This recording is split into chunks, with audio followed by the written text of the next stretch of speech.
Russia hacking the election to elect Trump is the end of our democracy. Votes were definitely affected. Russia hacked the election to tilt it to Mr. Trump. The Russians definitively hacked the election. Russia did hack the election. No doubt. The Russians hacked the election. Yes, Russia hacked the election. Fact, Russia hacked the election. President-elect Donald Trump still not sounding convinced that Russia hacked the election. The president does not want to come to terms with the fact that the Russians hacked the election. President Trump says he still wonders if the Russians hacked the election. If you can get him to accept that Russia hacked the election, see if you can get him to accept who won the Civil War. If he admits it, it casts a shadow on his victory over Hillary Clinton. Russia hacked the election. Russia hacked the election. Russia hacked the election. Russia hacked the election. Let's be clear, Russia hacked the election. Definitively, Russia hacked the election, and Russia is doing it again now. Election-related cyber hacking. Cyber hacking of U.S. elections. Cyber hacking of the election. Russia was cyber hacking the election. Russia was cyber hacking the election. The CIA, the FBI,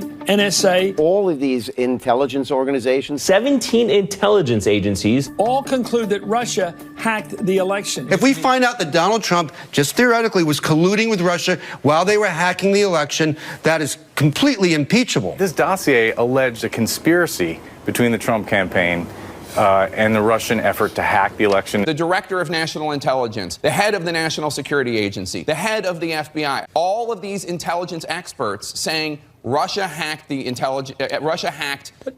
The FBI, the CIA, the NSA, the former director of national intelligence, James Clapper, I mean, they've all said this. So to believe that that's wrong, you have to believe they're all involved in an elaborate conspiracy to get Donald Trump, which seems a little far-fetched. Russia, Russian, Moscow,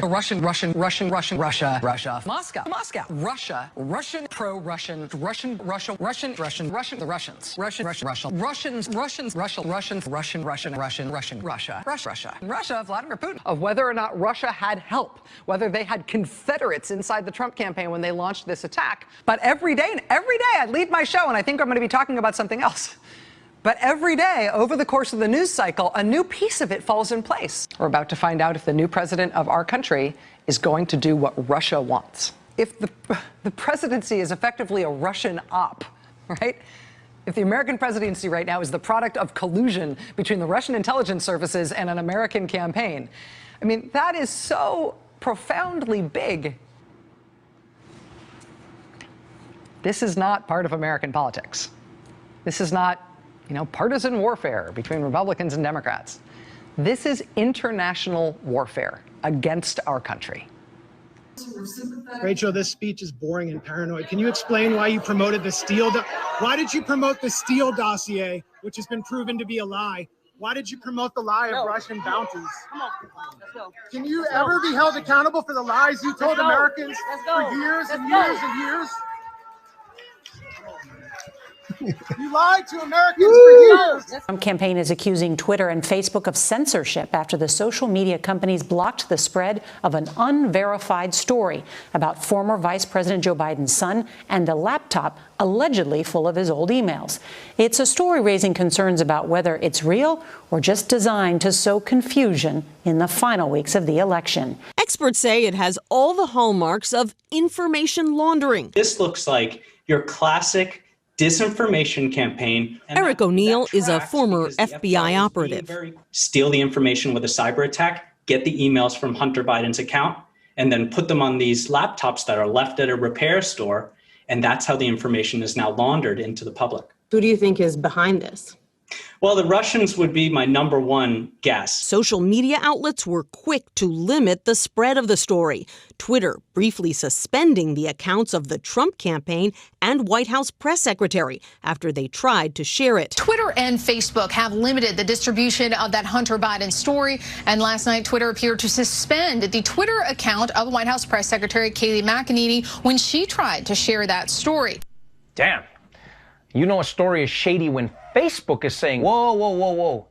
Maybe people shouldn't see this. For a long time, Giuliani has been openly working to dig up dirt and promote disinformation on the Bidens. And now, the Washington Post is also reporting that the intelligence community was so concerned that the Russians were using Giuliani to feed Russian disinformation to the president that they warned the White House about it last year. I think there are a lot of issues related to this New York Post story that reportedly referenced the Hunter Biden emails.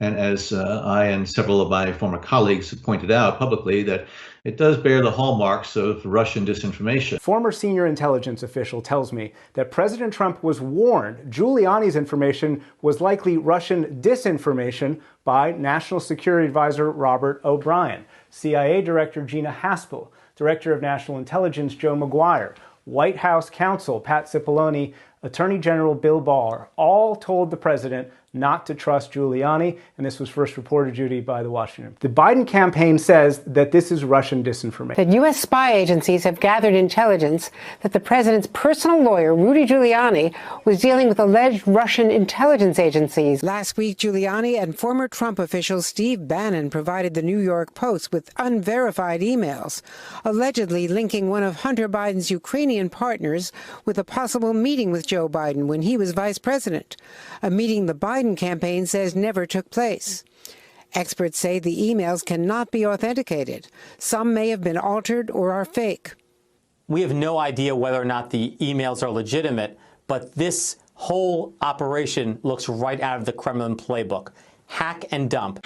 Tonight, there are growing questions about the man once known as America's mayor, Rudy Giuliani, and if he is being used by Russia to influence the 2020 presidential campaign. President Trump on the attack today, going after Joe Biden and his family with dubious accusations. I'll tell you what, it's an organized crime family as far as I'm concerned. The president is referencing a tabloid newspaper story with emails purportedly swiped from the vice president's son, Hunter. But CBS News has learned the president was personally warned by the National Security Advisor Robert O'Brien that the man who provided the information to the tabloid, his personal attorney Rudy Giuliani, was the target of a Russian influence campaign aimed at discrediting Biden. CBS News has learned the FBI is now looking into whether the information found on the device may be part of a Russian disinformation campaign. This looks like Russian intelligence. This walks like Russian intelligence. This talks like Russian intelligence. This effort by Rudy Giuliani and the New York Post and Steve Bannon to cook up supposed dirt on Joe Biden looks like a classic Russian playbook disinformation campaign. So when the intelligence community goes in and warns Donald Trump that Rudy Giuliani is being worked over by Russian intelligence, and then Rudy Giuliani suddenly comes forward with these mysteriously created emails, probably hacked through a Russian intelligence operation, we have to acknowledge the fact that the President of the United States is supporting, is condoning, is welcoming a Russian intelligence operation in 2020. Nicole, this is collusion in plain sight. This is just classic textbook Soviet Russian tradecraft at work. The Russians have analyzed the target. They understand that the president and his enablers crave dirt on Vice President Biden, whether it's real or contrived, it doesn't matter to them. And so all of a sudden, two and a half weeks before the election, this laptop appears somehow without, and emails on it without any metadata. It's all very curious. But so here you have a willing target, and the Russians, who are very sophisticated about how to exploit a willing target. The unvaccinated, you are the problem. It is the unvaccinated who are the problem, period, end of story. The only people that you can blame, this isn't shaming, this is the truth. Maybe they should be shamed, are the unvaccinated. It's time to start blaming the unvaccinated folks, not the regular folks. Anyone you came into contact with will blame you, as will the rest of us who have done the right thing by getting vaccinated. Because frankly, we know that we can't trust the unvaccinated. I think it's time to get our moral house in order, Anderson. It's the unvaccinated who are the threat. All of us vaccinated folks are going to start wearing masks to protect the unvaccinated folks. It's called a Christian value. This version of Biden, intellectually, analytically, is the best Biden ever. He is sharp, intensely probing, and detail-oriented and focused. For example, we have 1,000 billionaires in America. This is a man who is sharp, who is on top of his game, who knows what's going on. He's smart. He's on his game. His mental acuity is great. This is a very sharp president.